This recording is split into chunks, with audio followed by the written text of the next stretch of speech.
these are the icons and here's what that's all about. And I was like, well, what does that mean? What is that? I was asking all these questions and he was being real sweet to me and I got to meet a couple guys. And so I went home, I put my nice clothes on.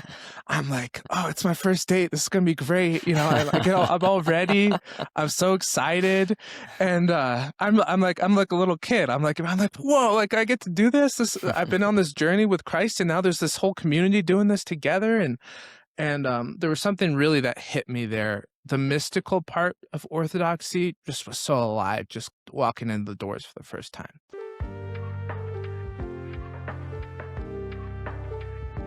All right, welcome to The Body Aesthetic. My name is Matthew. This is our first episode in a new podcast series where we interview real people sharing their real stories in encountering Christ through Holy Orthodoxy and their discovery of and conversion to the ancient church. Our first guest here is Ryan Holsapple, who has a PhD in psychology, and he encountered Christ and the Orthodox Church through his own experience in taking care of a bedridden family member. He has a YouTube channel linked below, so check it out and show your love and support by giving him a sub. Ryan, go ahead and introduce yourself and tell us about your background. Thanks for having me, Matthew. I really appreciate it. I encountered Orthodoxy probably about a year ago, but I would say the official journey to the Orthodox Church was over a decade long. And it really started with my sobriety. I struggled with addiction as a teenager and alcoholism, and it ran in my family genetically. So I had some of those predispositions, and I made some poor choices at the time and had some clashing with my parents and so forth, and ended up in treatment centers. And that was my first real encounter with the need for something greater than myself. In 12-step programs, which are programs that were based in Alcoholics Anonymous, which was founded in the early 1900s, they say, finding a greater power, a higher power is the only way that you can get sober. And the idea behind that is that because the addiction is so strong, that God is the only thing that can save you from it. That no amount of self-willpower is going to bail you out. And so I worked a 12-step program and I found success getting sober and amending my life a little bit. And I began to have an interest in psychology as I went into my undergraduate studies, and I did an undergraduate degree, a bachelor's degree in psychology. But I met a man named Roger, who was a lifelong clinical psychologist. When I met him, I think he was 86 years old. Wow. And Roger was, and he's still alive, but at the time he was somebody who came off as very eccentric and mysterious, but brilliant. He's one of those psychologists who is so good at reading your body language, breaking down your personality into its distinct aspects, understanding not just what you're doing, but why you're doing it, understanding your behavior on a deep level. And he was the first person I felt saw me, really understood who I was at a personality level. And I ended up doing therapy with him. And then not too long after that, he took me under his wing as a mentor, and he trained me in psychology for over a decade.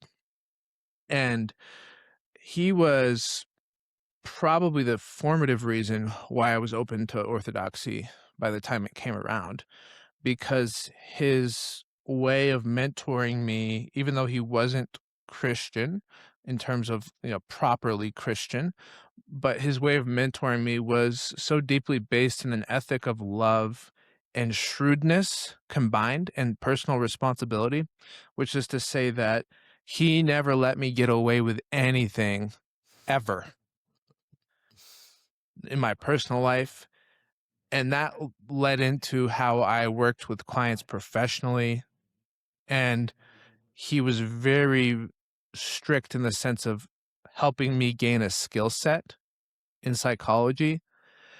And so he had this mindset of being 100% all in at all times.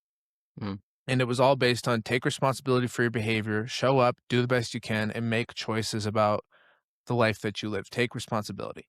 So I could go on and on about Roger for hours, but I would say that by the time my wife, Victoria, whom you mentioned as a bedbound family member, by the time she got sick and ended up bedbound, and I'm still taking care of her in that position today for the last few years, I was already in a place where I knew I couldn't make excuses in my life. So when people would say to me, "How are you doing this?" Most people would have left, and most husbands leave, and that's true statistically. It wasn't really about something that, to my credit, it was more I had this training that was based in love, and then by the time I hit this point of crisis, that's when Christ really filled the gaps that Mm. hadn't been filled in my life yet. I didn't really know what God was. I thought maybe the Great Spirit, the Great Mystery. I liked that sort of language.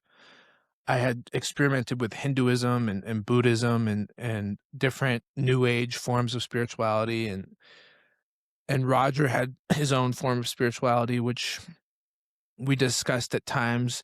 Although he's very scientifically minded about it, he had a funny perspective. He was like, "Yeah, I think the whoever created this universe is just one great big scientist. It's just one big experiment."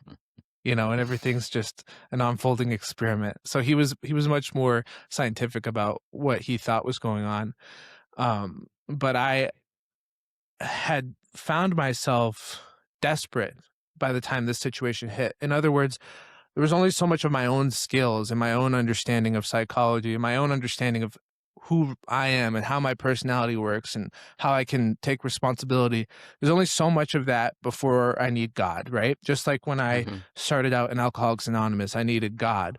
But this time I needed like the real deal. Like I didn't like it wasn't going to work to just have some faint idea of a higher power and give my life up to that. I needed I needed the pure version of God, right? And so not knowing that that was what I needed, I started having these experiences of Jesus. And I say that carefully because it's not like, Jesus showed up to me physically and was like, "Hey," but it was just, it was just like this I subtle, exist. yeah, exactly. It started off as these subtle, like, impulses, and it was like this very Christ-centered love towards Victoria. And it felt like I was getting pushed towards taking care of her and showing up and just doing it and not letting myself have any excuses. And because of that, I started investigating Jesus because I was having these experiences and I don't have a Christian background. So I was kind of shocked that I was having these experiences. And you could ask me, well, how do you know it was Jesus? And I think that's an interesting question. And I'm always open to the possibility that, I'm totally delusional. But for me, it was so loving and overwhelming. And it was so intuitively obvious to me that it was Christ that I didn't question it. And it was the energy of this experience was asking me to do things that were very, very hard. And Mm. so I just took it at face value that if this was not good, it wouldn't be asking me to do things that were this self-sacrificing and difficult for me to do. Who's a selfish person and wants to do things a certain way. And so I started reading the Bible because I'm like, well, if I'm going to believe in Jesus, I got to know what the gospel's about. And I started off with this perspective of I'm not going to read the rest of the Bible. I'm just going to read the gospel because I don't believe the rest of the Bible. It's all man-made. And the only thing that really matters is what Jesus said. So that was Mhm. my first my first intuition. But of course, reading the gospel, what does Jesus do? He talks about a lot of things from the Old Testament. And then all of a sudden I'm in this position where, okay, I can't just read the gospel and tell myself the rest of the Bible is nonsense and I ended up eating crow because my brother is much more experienced with Christianity than I am. And one time I told him, I was like, it's all a bunch of nonsense. And that was about probably 18 months ago. And, you know, he was very patient with me, but I ended up apologizing for saying that.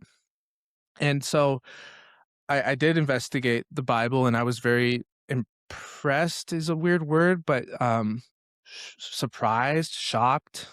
I didn't realize that it was so profound. I thought, because I had this image that it was this sexist, misogynistic, patriarchal, and I wasn't like a new age, like woke person by any means. Like I had a lot of complaints about wokeness and the whole politically correct movement, but I still kind of thought that the Bible represented this sort of corrupt masculinity, right? Mm. And I was so surprised when I read it that that was just not the case at all. And I started having these, like, I would listen to the audio Bible on YouTube by David Suchet, which is really a nice version, even though it's not the New King James version. It's just really a nice audio. And I would get this really warm feeling in my chest. It was really weird. And I was like, what is this feeling I'm getting? It's a very strange feeling. And I just kept getting these subtle encouragements, like, keep checking this out, keep looking, keep going. And then so to my own dismay, I started converting to Christianity. I mean, it was like the last thing I would have predicted, because I was so opposite of any structured spirituality. You know, I was kind of partial to that version that Roger put out there, which is it's all one big experiment, and let's try not to put too many structures and dogmas and rules around it, because that's all man-made. And at any rate, this experience, it's still happening to me, by the way, Matthew. I mean, I'm only about a year or so into fully being on board with, okay, Christ is the most important thing in my life. And so it's only been that long, and so still it's shocking to me. And that's why I put out a video on YouTube a couple days ago where I said this is killing my old identity, and I'm not trying to be hyperbolic. It quite literally is changing me at such a fundamental level in terms of how I see the world and how I see myself, that it is shocking, and it's like an earthquake inside. You know, it's Hmm. this major shift. So I'll Yeah, I mean, pause that's there what because I St. said a Paul, lot. that's okay, but that's what St. Paul says, right? That our old man is put to death when Yeah. we encounter and give ourselves to Christ. And I say this, and you might disagree, but I think the most fundamental question that uh, defines every other question and how we view the world in every aspect is whether or not I believe God exists or not. And that's because if I do believe God exists, then, and specifically in Christ, that I'm going to act in a way, do in a way, and operate in a way that is true, versus the opposite. If I don't believe God exists, then everything is permissible, right? There is no objective morality or objective truth, and I can choose to do whatever. Um, right? Nietzsche's idea of the supermensch and making our Mhm. own reality through force of will. Um, so yeah, it's a very transformative thing, and part of why it's transformative is because Christ calls us to be so much more than what we are in terms of our base desires, our biological desires and inclinations. Uh, like you say, we're all selfish, and I mean that's a biological reality, right? Because uh, our instinct is oriented towards our own survival, self-preservation, and self-thriving, Mhm. right? And uh, Christ calls us to be the complete opposite, which is to give ourselves wholly to our brother, and to the stranger, to the friend, to the bloodied um, guy on the side of the road, Mhm. a la the Good Samaritan. But I can see, that this has been, even though you say that this is a year into your journey and you're very early into it, um, God has been working in your life since the beginning, because Roger, and this is a testament to the fact that, you can be on the golden path, we call it, right? The way of Christ without even actually knowing Christ, or being Christian, Mhm. because Roger exemplified that love in your life that you needed. and that was a Christian love. To when he says to take responsibility and to show up, he's telling you to take your cross, to pick up your Exactly. cross, right? So that journey has been a long time in the making, and glory to Amen. God. That's awesome. Thank you, brother. That really feels good to hear that. It's medicine for me because I think the transition can be painful in terms of shedding skin and going through that process of letting the old man die, which, I think Saint Paisios said something interesting. Like, sometimes we have these evil dreams so that, we're reminded that the old man's still not quite dead. Hmm. And yeah, for me, I mean, that's the case even when I'm awake. It's not like, I've fully been able to take that cross 24/7. But I think, as I said in another video, stumbling forward towards Christ is a nice way for me to think about it. That's sort of a Jordan Peterson line. Yeah, I was big into Peterson back in 2016, right before he exploded onto the scene that's with exactly when I got into him too. really. Yeah, it was Yeah. like that sweet time when he was just about to blow up. Hmm. And that was good for me too. He helped me a lot in terms of just becoming an adult. Um, you know, but yeah, that idea of stumbling forward towards Christ, or walking uphill with your cross, just one step at a time, just a little better than I did yesterday, hopefully. And then when you fall, you get back up, and that sort of mindset seems to be good for me because it's emphasizing progress, not perfection. I can be very perfectionistic in terms of trying to be spiritually scrupulous, and did I do that okay? And how did I do Yeah. with that conversation with Matthew? How many sins did I commit in the last hour? Was that a sin? How do I know if that was a sin? I felt a little weird when I said that. Was I being a jerk? You can just get to this point where it's like, you're not following Christ. You're listening to yourself, Hmm. so, I've got a really analytical, condemning part of me that, does not mix well with following Christ because it takes him off the judgment seat and puts me on it. And so I got to keep working on that. And that's been a good process for me to work on. So yeah, man, it's been very volatile and beautiful and transformative and loving. And I feel like as long as I keep walking towards that light, I'm going to be okay. And when it comes to orthodoxy proper, the transition to that was very beautiful. I, because of my background with Roger and being a researcher and just being very attentive to what it is that underlies certain propositions ontologically, philosophically, right? I wanted to look at following Christ from the deepest perspective possible. And obviously that means you got to investigate what's on offer. And I already knew that the Protestant versions weren't really grabbing me. There was a lot of issues that jumped out to me. And I had some, at least one really devoted Protestant friend, and had a lot of great conversations with him as this was happening, and gave me an opportunity to sort of wrestle with a different worldview, and also to see, okay, that's not quite for me, the way that that's being presented. And, eh, you know, eh, that helped me to realize, okay, I'm either going to have to be this non-denominational sort of gunslinging, like Wild West Christian, right? Where it's just, Cowboy I'm do Christian. yeah, exactly. Cowboy Christian. I'm doing this on my own. It's just me and Jesus and, and my horse. And um or I got to find a home for this. And I got to find a place where I can learn and be trained and be mentored like I was with Roger. And my brother Colton had pointed out the fact that there was an Orthodox Church here in Loveland. He's an Anglican, but he's been interested in Orthodoxy and has looked into it and said, well, maybe check this out.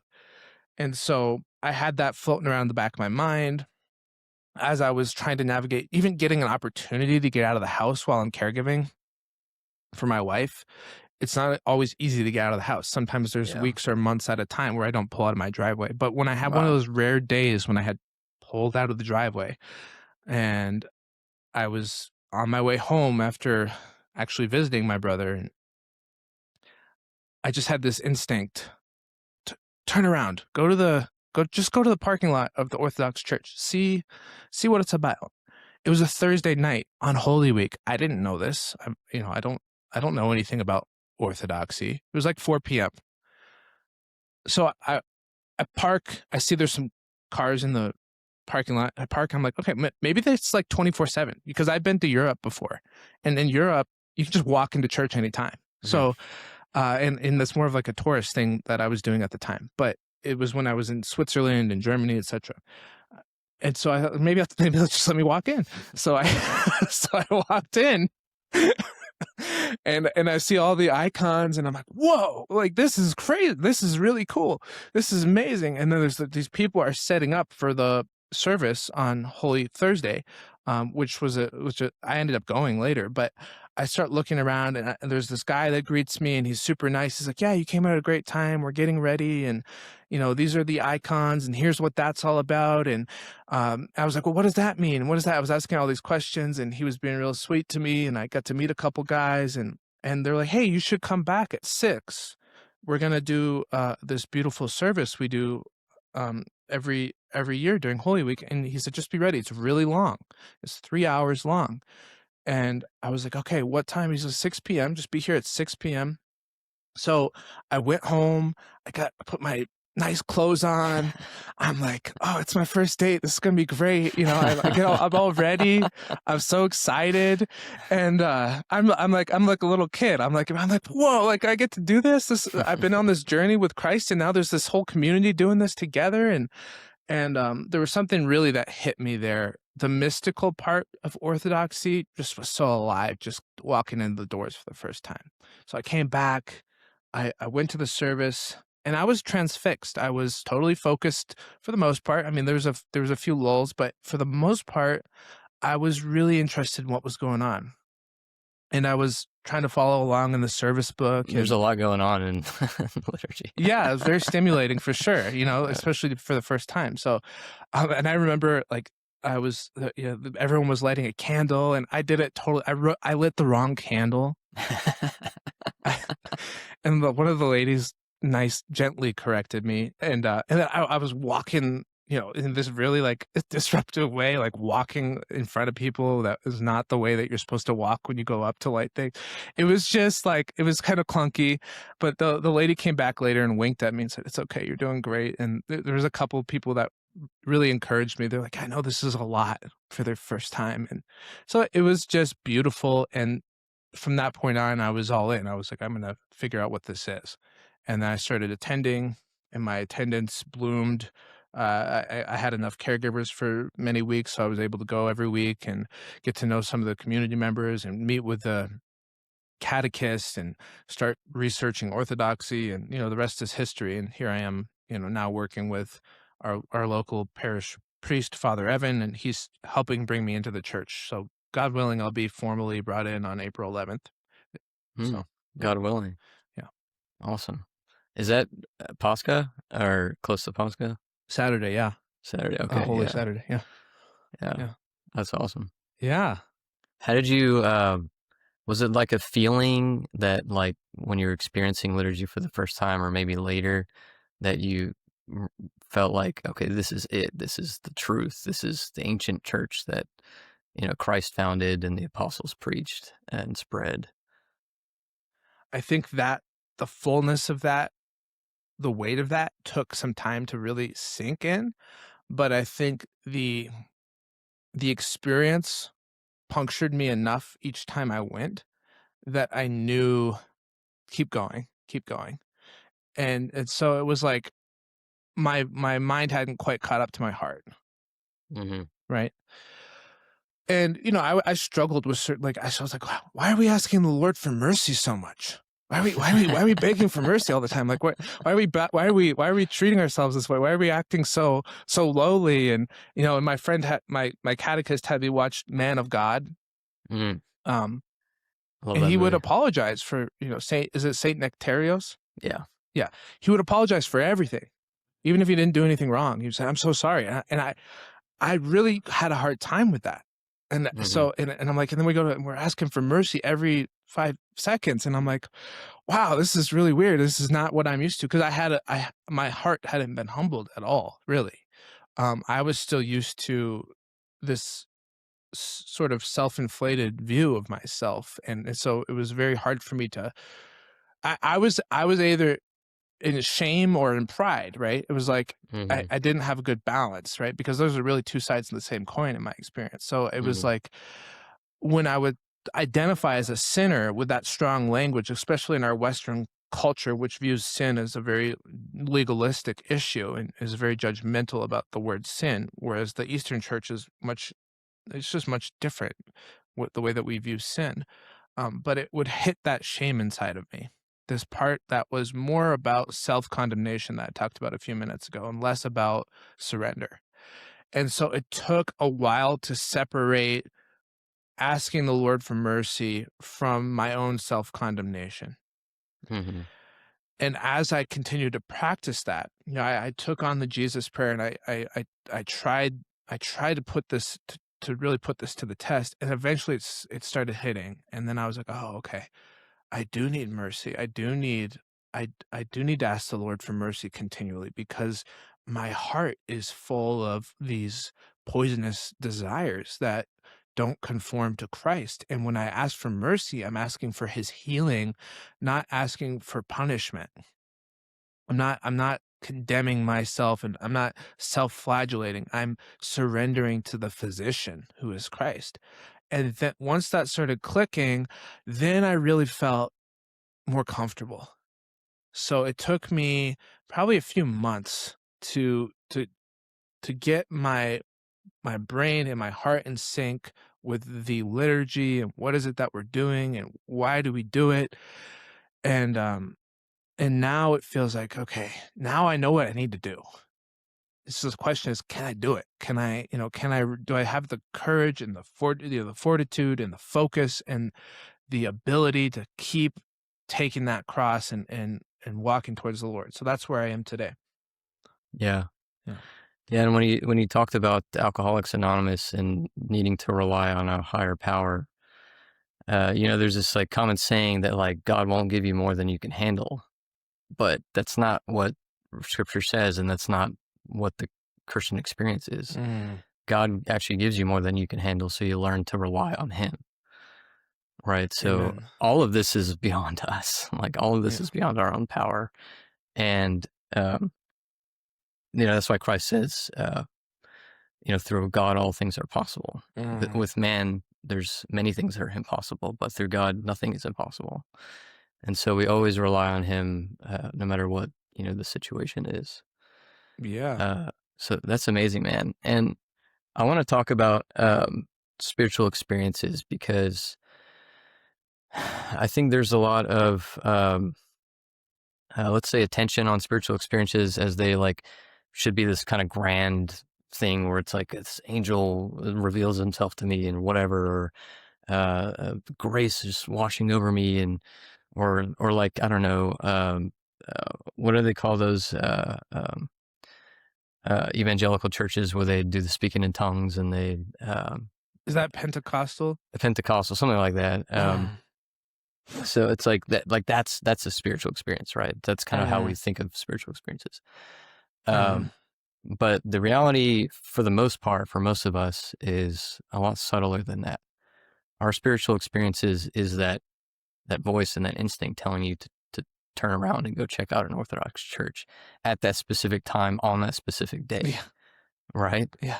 Because it could have been any other day, any other time, and you wouldn't have had that thought, right? Exactly. Um, and that's been true of my own experience too. Like I've never had grand, spiritual experiences, but I've had, let's say, voices in my head that it's like my own voice. Like it sounds like my thoughts, but I have this sense that like this isn't actually coming from me. This is coming from outside of me, and kind of nudging me in a certain direction to make decisions that end up completely changing my life. Mm. Um, and so we it takes a level of humility, even though we're all walking on that path to, root out the pride in our hearts and be more humble. You did have enough humility to listen to that voice, that instinct. Um, and that's kind of what it takes. That's our relationship with Christ, is to humble ourselves to the point that we, um, as the scripture puts it, we empty our heart out of our sins so that Christ can fill it. Right? Because if we don't make space for Christ, he can't fill that Absolutely. space.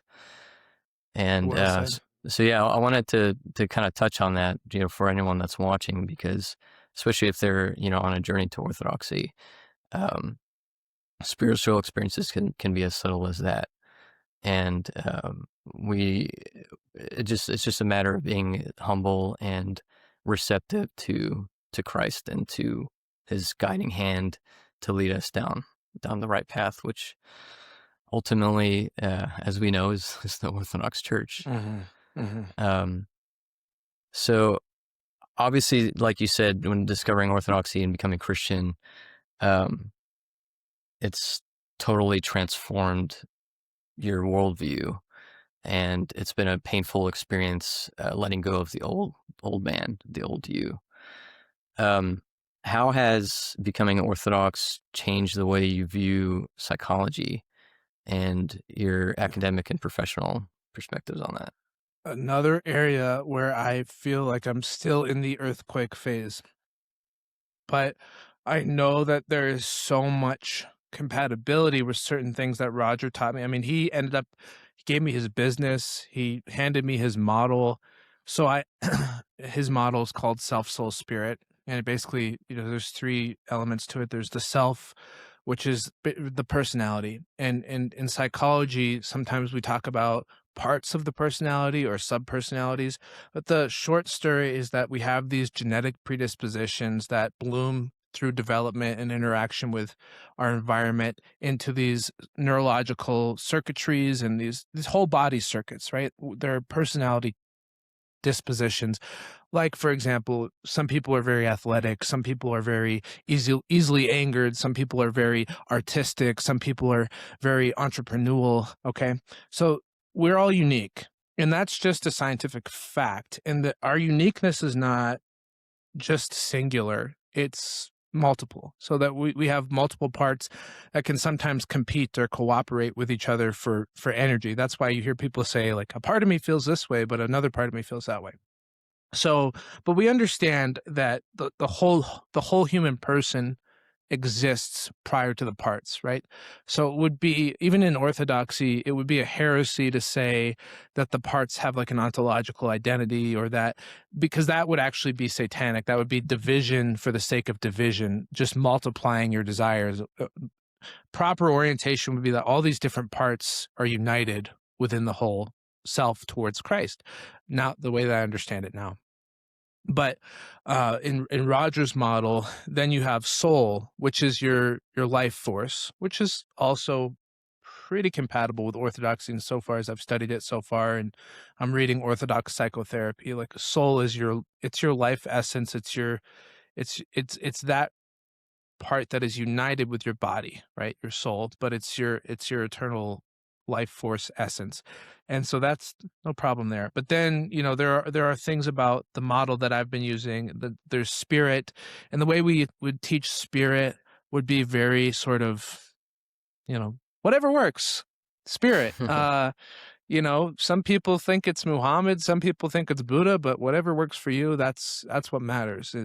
And so we kind of psychologized spirit in saying your spirituality might behoove you as you learn who you are, what are your subpersonalities, whether or not do you have a soul, and what's your spiritual form of meaning. And what we would teach is that the greatest form of spirituality is just love, right?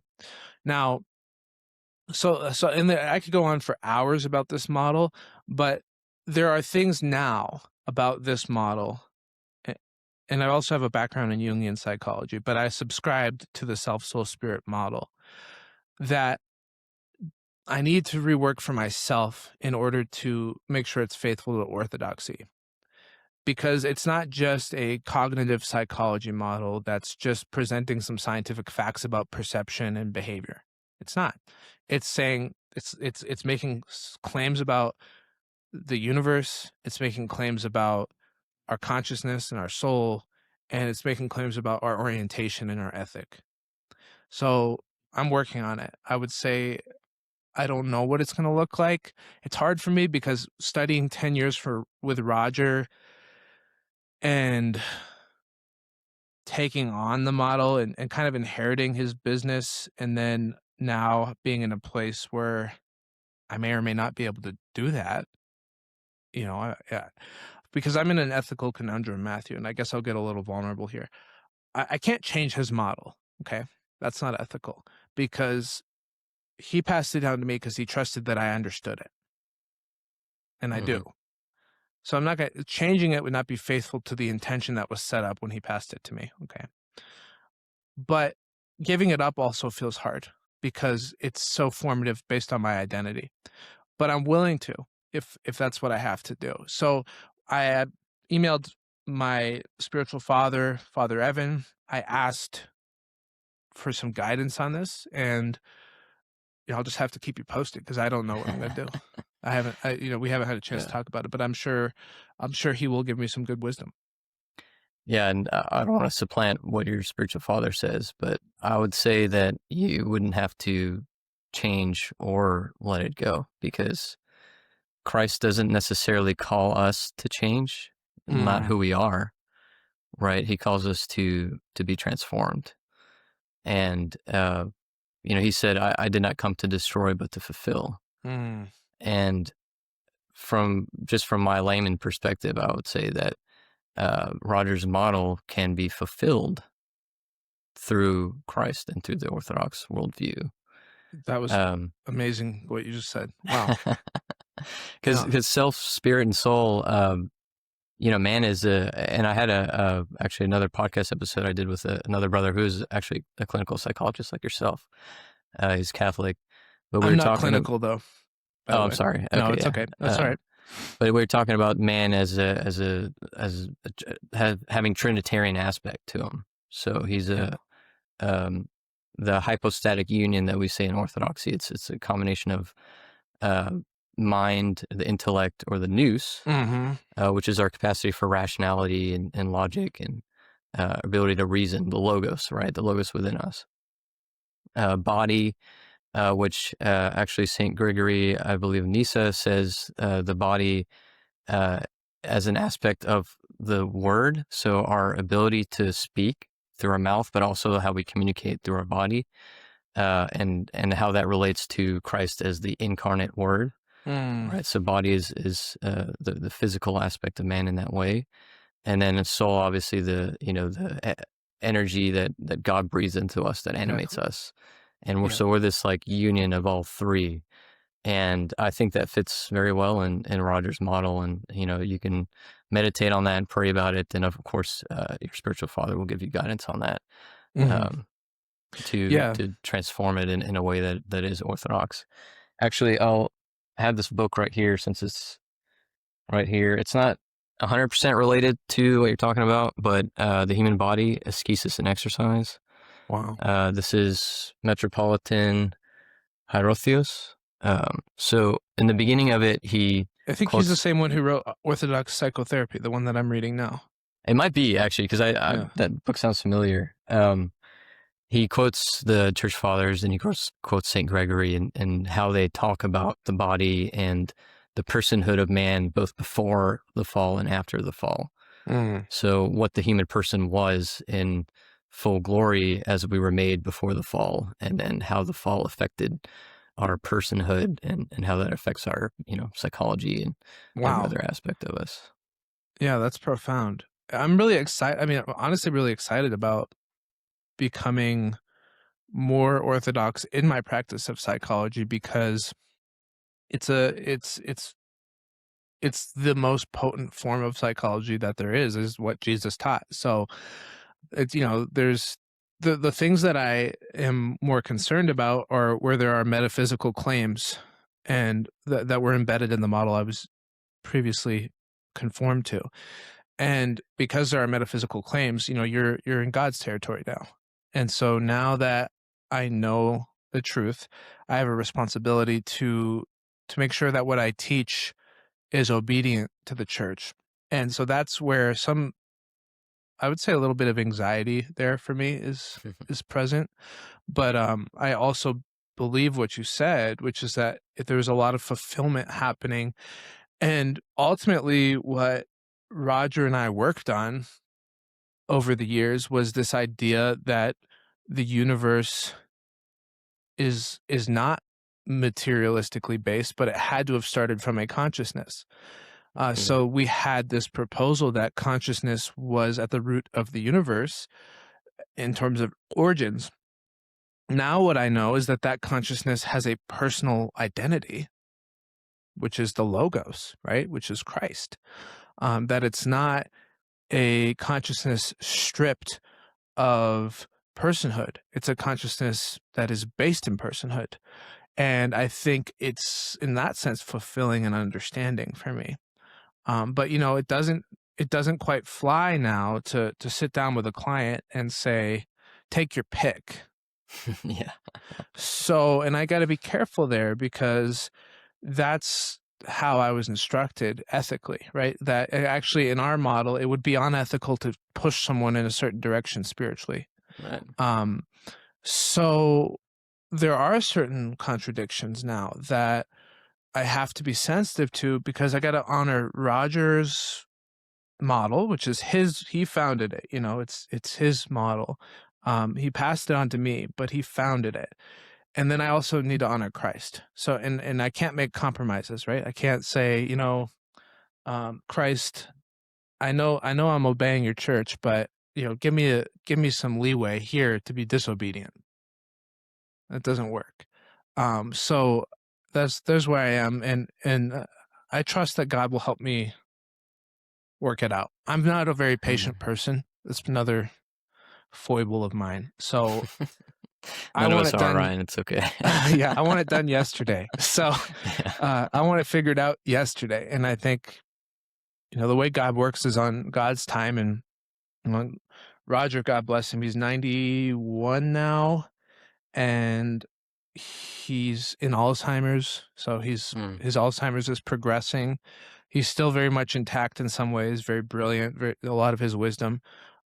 So yeah, I'm also in this tender place where he's been this father figure to me for he was my spiritual father before I knew what a spiritual father was in terms of like outside of the official confines of the church. And without Roger, I would have not been able to show up for Victoria at all. I mean, I can't tell you how many times I picked up the phone. Like, I don't know what to do. I don't know. I remember one time I called him, and Victoria has this disease where she's very sensitive to light and noise, and it's very hard on her energy, and it can knock her out. If it's like really obstructive, it can make her sick for days. And when there was a point where she was dying, and when she was dying, anything could throw her off and make things really worse. And we didn't know like how much time we had left. And so I remember one time the smoke alarms in our house started going off. And I was just a mess. Man. I was a mess. And I turned them off, and Victoria's in there, and she's not moving, and it's just so stressful. And I call Roger, and I'm just whining about it. I'm like, the smoke alarms went off, and I don't know. And he said, get a grip. He said, this is life. The smoke alarms are going to go off, and you're going to have to deal with life on life's terms. You can't control that. And he's just so shrewd with me. I mean, he was very compassionate, but he did not suffer any foolishness or any complaining. And I realized like, wow, he's right. Like I can't control the smoke alarms going off. Now whining about it is very dysfunctional, because I was kind of feeling sorry for myself. And he was basically saying, he taught me, he said, you have to accept that she might die. If you are going to take care of her and follow the results and try to control the outcome, you are going to be miserable and you won't be able to do it. But if you accept that you might lose your wife. Then you can show up for her and love her the best you can and let the outcome be what it's going to be. I mean, can you hear the Christ in that? Because I know I Oh can. yeah. Yeah. Well, what's so fascinating is that Roger is so wise in that way because he's a student of reality. I mean, he Yeah. understands life, and that's that's that's why you're hearing Christ in that, because Christ is reality. Like the Mm, Christian faith is reality. It's well said. like, and so I'm cradle, but I had my own prodigal son period in my life, and I kind of rediscovered my faith, and I Mm, walked back with Christ, and um, I'm a very pragmatically minded person, so I didn't necessarily understand what the value of the Christian faith was. mm, Like, why do we go to church on Sundays? I don't get it. Like, how does this help my life? mhm, In any way? So I measured the value of things by its usefulness to me, and it wasn't until I reached a deeper understanding of the faith when I started to realize that Christianity is, and the Bible and Christ, it's telling you how reality works. It's showing you the patterns of reality, because uh, the Bible is a metaphysical text, so it's showing you the patterns of life, and Christ obviously is the ultimate metaphysics, right? So the more I understood the faith, in both a rational and way of the heart, the more I was able to understand that, like, this is reality is being revealed to me. mhm. Like, it's a revelation, truly. And so Roger, and knowing these things, but without being, let's say Christian or Orthodox or whatever, knowing Christ, he's seeing those patterns because he's paying attention. And sometimes that's all we need in order for Christ to work in our heart, to uh, work us for good, right? Because he worked for good in your life in such a Yeah. profound way. Thank you for saying that. It means a lot to have that validation from within the community of the church, because it can feel like I'm doing I had this life over here and now it's dead. And like you said, the old man does have to die, but we don't necessarily want the good things to die. We don't want the Christ that was hidden in our lives, that wasn't fully revealed as Christ, to die. And so to hear you validate some of that history and give me a perspective of looking at my time with Roger from an Orthodox conformity, is very, very healing and helpful. And I just need you to know that that's something that really has helped me today. Yeah, I'm happy to hear that. See, the way that Orthodoxy evangelizes is, like, I don't know if you know the story of St. John of San Francisco, St. John of Shanghai. He's like the evangelizer of Japan. He brought Orthodoxy to Japan. And the way that Orthodox evangelizes is not like we come into your culture and just like, you got to forget everything that you believe, and it's all mush, it's all pagan nonsense. And then Mhm. here's the truth. Mhm. It's St. John went to Japan. He studied the culture. He became enmeshed in it. He learned the Japanese language, and he um, used Shintoism, the belief of the people, and oriented it towards Christ, and showed how Christ is the fulfillment of their already existing belief. And another So example is, like, powerful. when we, like, to the Native Americans, like, when the Russian missionaries came from Russia to Alaska and brought Orthodoxy to the Inuit people, I believe. Um, Native Americans like to have totems, right, Mm. of spirits and gods or whatever. And it wasn't like the Catholics and other churches where it's like, we're going to tear down your totems and, put a giant cross. Um, Instead of tearing down the totems, we taught them to build totems with carvings of Christ in the Mm. totems, carvings of the Beautiful. Theotokos. and the story of Christ.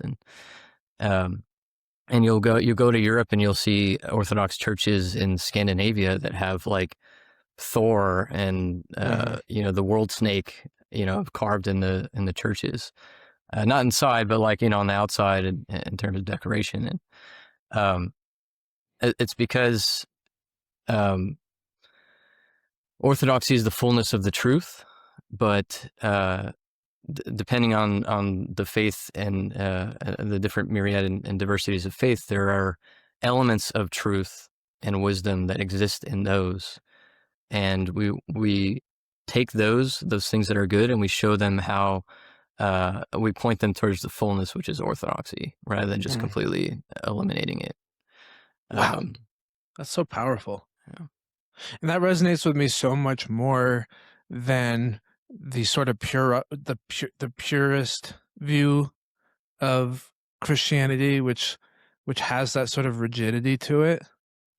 That it won't even bend. It won't make any accommodations for the possibility that Christ was working in different ways in the world than just the explicit confession of faith. Because if you think about it, a confession of faith is words. And I don't mean like words as in like the word, like the logos. No, it's language that we're saying, where you can say any words you want and not mean them. I mean, how many times are you praying and then catch yourself, oh, I'm not really I'm not even listening to what I'm saying. I gotta refocus here. So it's clearly not about just the words. It's about the relationship. And to me, being able to be discerning and to see different cultures and mythopoetic frameworks, and to pull out where is the truth in this, and to preserve it is beautiful and creative, and honors creation and diversity in a way that is I think healthy. Mhm, Yeah, I mean, so that's what I get out of what you're saying. definitely. Yeah, yeah. Well, Ryan, let me ask you before we get to the end of this hour. I know you're still early in your journey to orthodoxy, but someone may be in the same position as you, or maybe a little bit behind. Maybe they just discovered orthodoxy. Do you have any advice for anyone else that's curious about orthodoxy or interested in it? Talk to Matthew. I don't know what I'm doing, so get him on the phone. Yeah. Come on the show. No, I mean, I mean, I say that tongue in cheek, but with a little honesty behind it. I don't know that I don't know that anything I could say would apply, because I'm so new and learning still. But I think I think for me, it's trust. There was this great Mike Tyson line. He said, "Trust the guy who brought you to the dance." Mm, And mm, he's talking about how, if you got to leave with the guy you came with, and God brought me to the dance. So, and St. Paul says, that he has faith that God will complete the work he started. He started a good work in me, and I trust that he will complete it. So for me, that brings me a lot of peace. That because it's easy to become orthodox in mindset and then start self-monitoring too much. And I'm still struggling with this, but like, how am I doing? And, you know, evaluating constantly where I am with orthodoxy. But that's not how I got here. I got here by following that process that God led me in. And now that I have the church, I have an authority to surrender to. So this idea of obedience, which is something that I would have chafed against previously, is now freedom, because I don't have to know the answers, and I don't have to generate certainty. The church has a process, and it's Christ's body. And if I trust that process, I will be held. And if I trust my own self will, I will struggle, in ways that bring me a disruption of peace. Because either way, I'm going to struggle.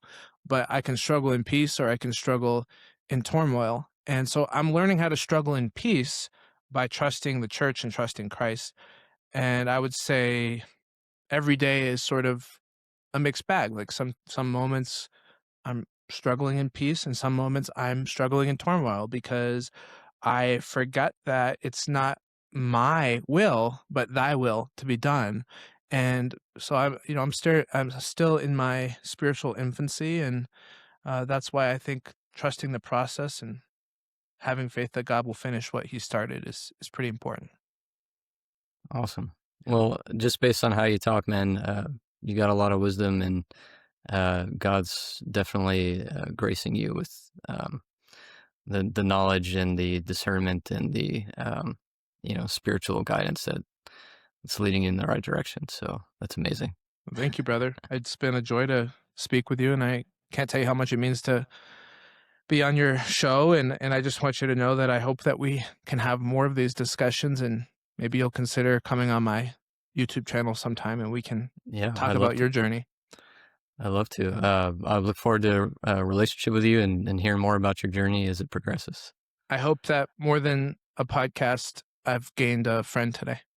Definitely. Okay, A good. brother. Well, thank you, brother. I really appreciate it. Okay. For sure. Thank you, Ryan.